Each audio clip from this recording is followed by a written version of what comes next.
गांव देवीपुर, शांत सा गांव जहां जिंदगी धीरे धीरे चलती थी, बिल्कुल उस नदी की तरह जो गांव के किनारे से बहती थी। सुबह का वक्त था। सूरज की नरम रोशनी कच्चे घरों पर पड़ रही थी और दूर से मुर्जे की कुकड़ू को सुनाई दे रही थी। इस गांव में रहते थे रामप्रसाद और उनका बेटा मोहन। दोनों की पहचान एक ही थी, ईमानदारी।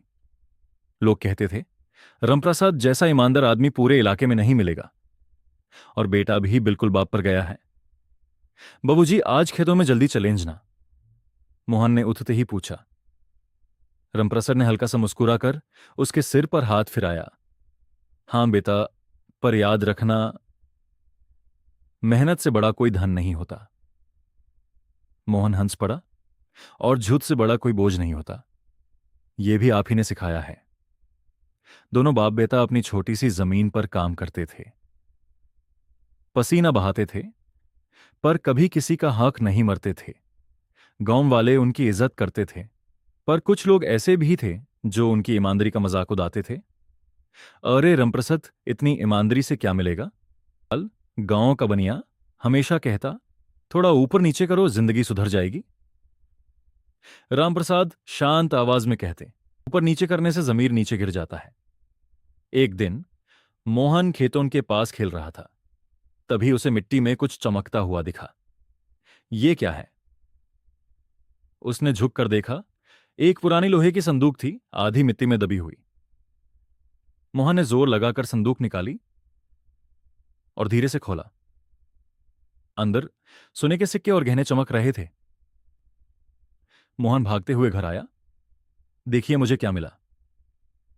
रामप्रसाद ने संदूक देखी और एक पल के लिए उनकी आंखें भी चमक उठी। इतना धन, इतना सोना उन्होंने जिंदगी में कभी इतना नहीं देखा था। पर अगले ही पल उनका चेहरा शांत हो गया। बेटा, उन्होंने गहरी सांस ली, यह हमारा नहीं है। मोहन थोड़ा हैरान हुआ। पर बाबूजी, यह तो हमें मिला है, शायद किस्मत ने दिया हो। रामप्रसाद ने उसकी आंखों में देखकर कहा, किस्मत कभी किसी और का हक छीन कर नहीं देती। अगले दिन दोनों संदूक लेकर गांव के चौक पर गए। यह किसी का खोया हुआ सामान है, रामप्रसाद ने सबके सामने कहा। जिसका है वो आकर ले जाए। पागल हो गए हो क्या? लाला शमलाल हंस पड़ा। इतना सोना और तुम वापस कर रहे हो? मोहन ने भी अपने बाबूजी की तरफ देखा। उसके दिल में हल्का सा डाउट आया, पर फिर उसने अपनी मुट्ठी कस ली। 2 दिन तक कोई नहीं आया। तीसरे दिन एक बुधिया कमला लाठी तेकते हुए चौक पर आए। पास काम रही थी, मेरे पति ने सालों पहले छुपाई थी, पर जगह भूल गई थी। गांव वाले चुप हो गए। बुधिया की आंखों में आंसू आ गए। बेटा, अगर यह नहीं मिलती तो मेरा आखिरी सहारा भी चला जाता। उसने रामप्रसाद के हाथ पकड़ लिए। रामप्रसाद ने हल्का सा मुस्कुराकर संदूक उसे दे दी। यह आपका हक था माँ जी। पर कहानी यहीं खत्म नहीं होती।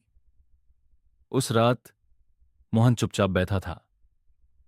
बाबूजी, उसने धीरे से कहा, अगर हम ये रख लेते तो हमारी जिंदगी कितनी बदल जाती ना।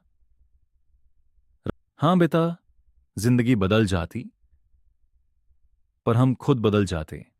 और जब इंसान खुद से आंख नहीं मिला पाता तो सब बेकार हो जाता है। मोहन ने धीरे से सिर हिलाया। उसकी आंखों में समझ आ चुकी थी। कुछ दिन बाद शहर से कुछ लोग गांव आए। पता चला कि कमला के पति एक ईमानदार आदमी थे और उन्होंने अपनी जमीन का एक हिस्सा गांव के सबसे ईमानदार परिवार के नाम करने का फैसला किया था।